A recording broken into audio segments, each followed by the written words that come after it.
Salutations from Wizard Studios. I am the Wizard. We have another news episode coming to you. Before we get into it, I want to remind everybody to give this video the thumbs up. It really helps the channel out when you do. Also, if you haven't already, subscribe to the channel for more MMA content. Let's get right into it.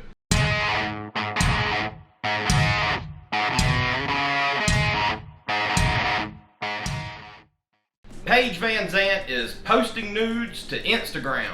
So this has been heating up, and while everything is like in a lull, I guess this is a really good way for her to get some money. And you know, she hasn't fought in a long time since the fight with Rachel Ostovich. So you have to think she hasn't gotten a paycheck from the UFC in quite a while. So how is Paige Vanzant gonna get her money? I'll tell you how. She's gonna post her nudes to Instagram.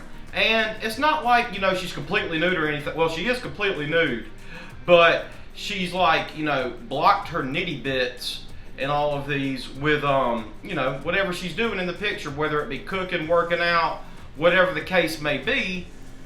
It's pretty funny.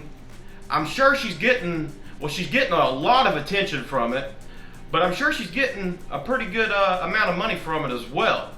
So, you know, when you think about it, Paige Vanzant is, her main job is now like an Instagram model until she gets healthy. She probably makes more money from this than she does in the UFC. I bet you she makes more money from Instagram than she does in the UFC. I'm pretty sure of it. So, you know, good for Paige Vanzant. Moving forward. California State Athletic Commission cancels all combat sport events until the end of May. Now, this is a bummer. You know, we got the fight with Poirier and Hooker that was supposed to take place there. Now that will have to find a new location. You had a Bellator event. Look, man, I mean, this is just going to keep happening. So, like I said, you know, if the UFC wants to do this, they would have to go to like international waters. They would have to go to Indian reservations, things like that, if they're going to fight in the United States.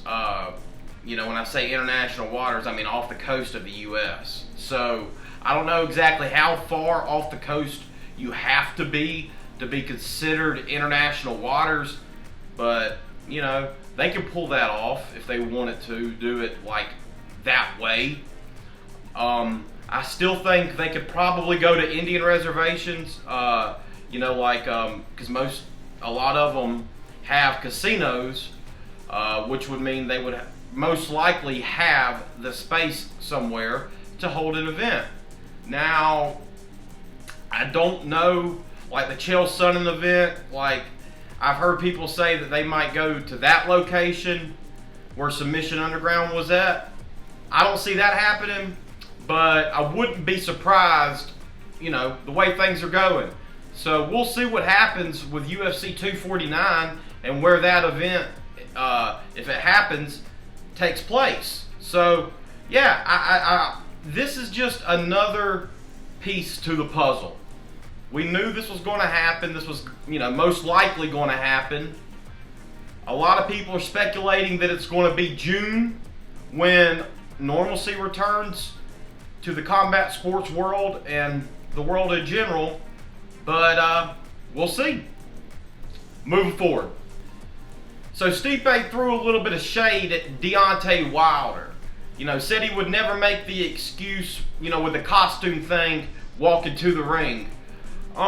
You know, Stipe's not an excuse maker to begin with, so I don't think he would have made that excuse. And he also said in the interview with Ariel Helwani, this is where this information is coming from, that he would fight Tyson Fury. Now, I would eventually like to see that fight, but I don't even like talking about this until we see DC Stipe 3. I believe it just, you know, it puts a stunt to it, you know. puts a little bit of a halt to the process, if you will. It takes people's mind off of DC and Stipe. That's where everybody's mind should be right now when you're thinking about Stipe's next fight. We don't need to be thinking about Tyson Fury. But, you know, Ariel asked him if he would fight him with the weird rules. You know, mixed martial arts gloves, boxing rules inside of the cage. And, you know, Stipe was pretty much like, you know, that's kind of nonsense, but yeah, I'll fight him. Like, whatever. And Stipe could probably fare a little better than most people in that straight boxing match. But, you know, he would lose. I mean, it's Tyson Fury we're talking about. But, you know, it's fun, I guess, to speculate. We'll leave it at that. Tony Ferguson says Khabib is running and is scared to fight him.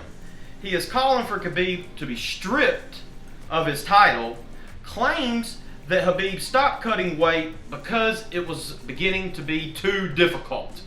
Now, Tony is, you know, he's trying to make headlines, which he did. He is trying to, you know, bring attention to Khabib, you know, stopping cutting weight. We don't even know if Khabib has stopped cutting weight. So, yeah, I mean, this was kind of smart by Tony. I think this was one of the smartest things he's done lately, because I believe that it kind of ticked Khabib off. Now, we have to remember that Tony Ferguson, this is the fight that everybody, you know, is been wanting to see, and Tony Ferguson is really, like, I think he's getting to Khabib. I really believe that. And when you think about it, like, Khabib has now come out and said, send me location. Send me location. So, this now becomes, well, Khabib said he wasn't going to do it, so now he's saying he's going to do it. I don't know what to believe anymore. I really don't know what to believe. So Khabib is going to fight now at UFC 249. We don't have to worry about Justin Gaethje?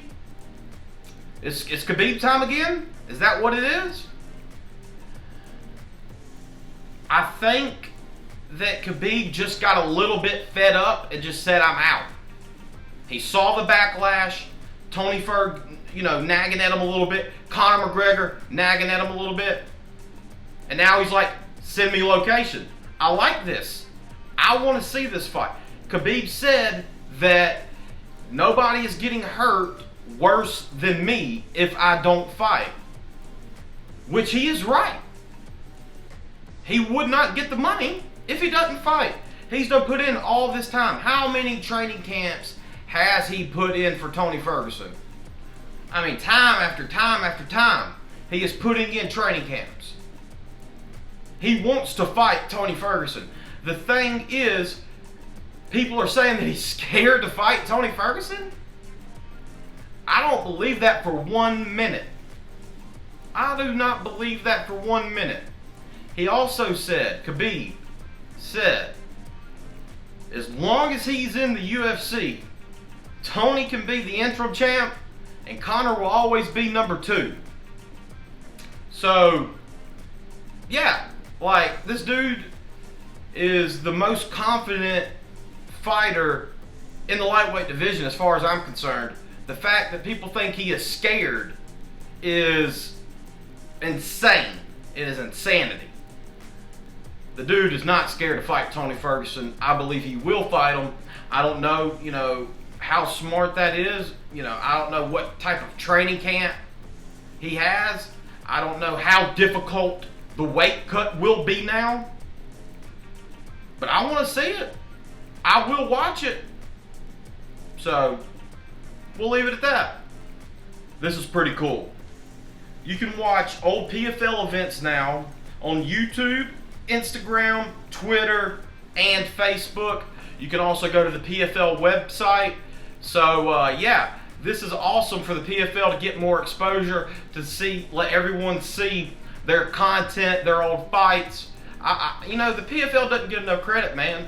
they're paying their athletes, they have the opportunity to make $1 million, and they also get paid for each fight. So, yeah, I like the PFL format. It's like a real season, you know? I mean, we all know that. If you're watching this, you most likely know that. And, yeah, this is a great way for the PFL to spread the word, man. It's on YouTube. Like, it's the second biggest search engine in the world. And for them to put their content for free on YouTube for everybody to see, it's a great move by the PFL in this time. So, like I said, check it out. It's out there, and there's some great fights to be seen. We'll leave it at that. Chris Cyborg reveals that she almost retired while fighting in the UFC. Says now that she's pretty much under no stress fighting in Bellator. And that she still wants the rematch with NUDES. So, you have to think, Chris Cyborg and Dana White really never got along. I don't know what was at the root of that. I would think it had a lot to do with, like, you know, the performance enhancing drugs in the early parts of her career. They chose to get Ronda, and then the weight cutting thing. I mean, it just all kept building up and building up and building up. And I think it got to Cyborg. We know it got to Cyborg. The thing with, I believe it was her boyfriend filming Dana White and then editing it to say, you know, what he didn't say. All of that stuff, man. I mean, it got ugly. It got ugly. And then it came down to Cyborg pretty much having to leave the UFC, going to Bellator, reigniting that relationship with Scott Coker. She's in a much better place now. You see her fight with Julia Budd. She's back to her old self, looking great. I think that Cyborg really is, she's looked at now as not as fierce as she once was because of the Amanda Nunes fight. She was not herself in that fight. She fought emotional. She paid the price. I think Cyborg deserves a second chance, and I really believe that she's earned that. She is like the most dominant female fighter ever. Ever. I mean, she's only lost twice. She's been a champ in every promotion she's ever been in. Every major promotion she's ever been in, she's been a champion. And I believe that she's just, the perception on her has changed so much because of that video with Dana White and the loss to Amanda Nunes. And I don't really think she deserves that. I think she deserves to be cut a little bit of slack, is all I'm saying. And we'll leave it at that. Ariel Helwani says he will be shocked if Daniel Cormier does not end up in the WWE. Notes that he is the reason Cain Velasquez is in the WWE now. So we have to think about this. Daniel Cormier is a super fan of the WWE. Now, I do not know if he will be like performing in the WWE. I think if he does do anything for them, it'll be like commentating. I think he will be an awesome commentator for the WWE. The fact that everybody just assumes he will be performing in the WWE, I think is a little bit of a stretch. He's always talking about, you know, he's been in sports, in competition, in combat sports for so long. And he has, and that just punishes the body. So, for him to go over there and perform in the WWE, that is pretty hard on the body. Even though they are performing, you have to remember that that is pretty hard on the body. So, I do not think that Daniel Cormier would go in there and perform on a regular basis. Maybe like every once in a blue moon he may make an appearance. But for the most part, if he has a big role in the WWE, I think it'll be as a commentator. That's the Wizard's take on that one. James Gallagher is heartbroken over Bellator fight being postponed. This will be the third time a fight between Cal Eleanor and James Gallagher has been postponed. Gallagher does say, though, that he will be ready when Bellator calls. You know, I think that James is, for the most part, misunderstood. You know, the dude sticks hard to his persona, and it sells fights. Like, the dude is slowly becoming Bellator's biggest star. And I think that you have to remember he's from the same gym as Conor McGregor. Like, the dude, I mean, the guy he's selling fights. We have to remember that. He has to make money. This is how he makes money.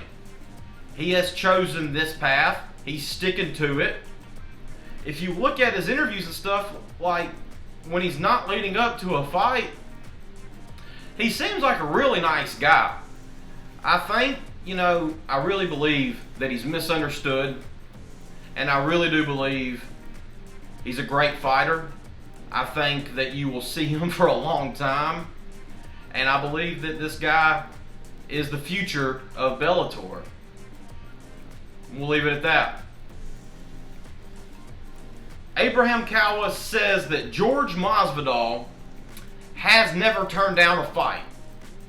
States, you just have to put the right paycheck in front of him. So, I think this is a slight insight of what we're seeing here.